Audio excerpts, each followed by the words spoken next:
Celui-là, je me suis bien marré. Donc là, c'est vraiment un des Seconds of Eternity, pourrait-on dire, qui est vraiment le fruit du travail, enfin pas du travail, mais des échanges nombreux avec Marc. D'ailleurs, je crois que j'avais assisté à une de tes formations sur la cellule, l'eau dans la cellule.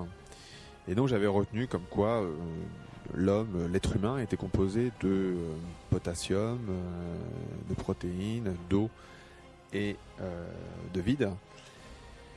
Voilà, et là je me suis dit, on va s'éclater, on va faire un truc hyper commercial, comme j'aime les faire.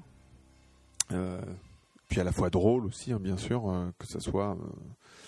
Et là, voilà, comment on peut apprendre quelque chose de très compliqué.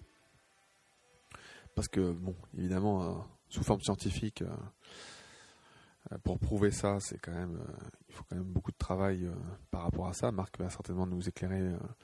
Mais c'était vraiment de montrer encore quelque chose comme on n'a jamais l'habitude de voir, de façon ludique et assez spectaculaire, hein, puisque de toute façon, c'est très la vie est spectaculaire. Ouais, donc ça, c'était sûrement un de mes préférés. Hein. Bon, moi, tout de suite, j'ai noté une référence à Stanley Kubrick au niveau de la cinématographie. Donc, c'est vrai que là, bon, c'est le message qu'il y a 3 choses, enfin non, 4 d'ailleurs, importantes pour faire un être humain. C'est donc il faut de l'eau, du vide, de la protéine, du potassium. Avec ça, on a tout ce qu'il faut. Et bon, c'est dans un contexte, évidemment, qui est extrêmement... très bien exprimé, quoi.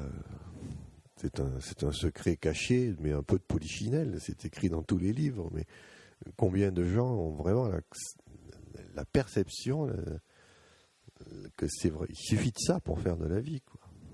Je suis pas sûr que beaucoup de biologistes soient persuadés que rien qu'avec un peu de potassium, de protéines, de vide et d'eau, on puisse faire un être vivant, alors que c'est ce que nous apprend la science.